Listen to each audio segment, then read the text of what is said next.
ಮಹನೀಯರೇ ಹಾಗೂ ಈ ಕಾರ್ಯಕ್ರಮಕ್ಕೆ ಸಾಕ್ಷಿಯಾಗಿರುವಂತಹ ಆತ್ಮೀಯ ನಗರವಾಸಿಗಳೇ ಹಾಗೂ ಸಾಧಕರೇ, ನೀವು ಎಲ್ಲಿಯವರು, ನಿಮ್ಮ ಊರು, ನಿಮ್ಮ ಸಂಸ್ಕೃತಿ, ನಿಮ್ಮ ಭಾಷೆ ಎಂಥದ್ದೇ ಇರಲಿ, ಬೆಂಗಳೂರಿನಲ್ಲಿ ಬಂದು ನೆಲೆಸಿ ಬದುಕು ಕಟ್ಟಿಕೊಂಡಂತಹ ಎಲ್ಲರನ್ನ ನನ್ನವರು ಅಂತ ಅಪ್ಪಿಕೊಂಡು ಜೀವನ ಕೊಟ್ಟ ತಾಯಿ ಈ ಬೆಂಗಳೂರು.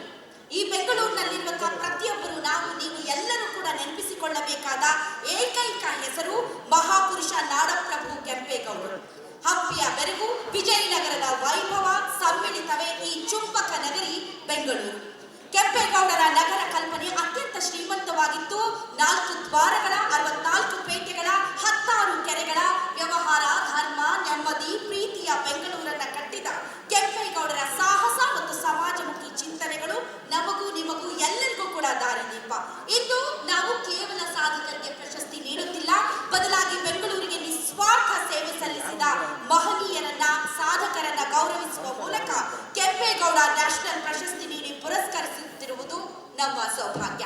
ಇನ್ನು ಈ ಕಾರ್ಯಕ್ರಮಕ್ಕೆ ಆಗಮಿಸಿರುವಂತಹ ಮುಖ್ಯ ಅತಿಥಿಗಳನ್ನ ಪರಿಚಯಿಸುವ ಮತ್ತು ಸ್ವಾಗತಿಸುವ ಸಮಯ. ಸೇವೆಯೇ ಪರಮ ಧರ್ಮ ಎಂಬ ತತ್ವದಡಿ ಕಳೆದ 4 ದಶಕಗಳಿಂದ ಶಿಕ್ಷಣ, ಆರೋಗ್ಯ ಹಾಗೂ ಆಧ್ಯಾತ್ಮ ಕ್ಷೇತ್ರಗಳಲ್ಲಿ ಅಪಾರ ಸೇವೆ ಸಲ್ಲಿಸುತ್ತಿರುವ ಇವರು ಗ್ರಾಮೀಣ ಹಾಗೂ ನಗರ ಪ್ರದೇಶದ ಸಾವಿರಾರು ವಿದ್ಯಾರ್ಥಿಗಳಿಗೆ ಗುಣಮಟ್ಟದ ಶಿಕ್ಷಣ ನೀಡಲು ಶ್ರಮಿಸಿದ್ದಾರೆ. ಆಧುನಿಕ ಶಿಕ್ಷಣದೊಂದಿಗೆ ಸಾಂಸ್ಕೃತಿಕ ಮೌಲ್ಯಗಳನ್ನು ಬೆಳೆಸುವಲ್ಲಿ ಪ್ರಮುಖ ಪಾತ್ರ ವಹಿಸಿದ್ದಾರೆ.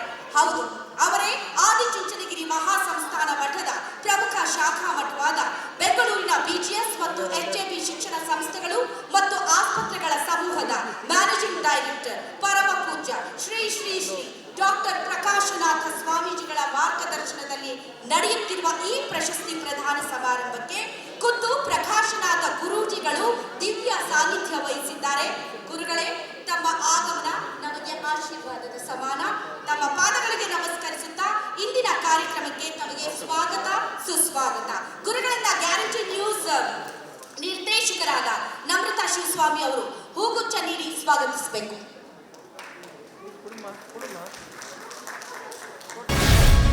ಗ್ಯಾರಂಟಿ ನ್ಯೂಸ್, ಸುದ್ದಿ ಖಚಿತ, ನ್ಯಾಯ ನಿಶ್ಚಿತ.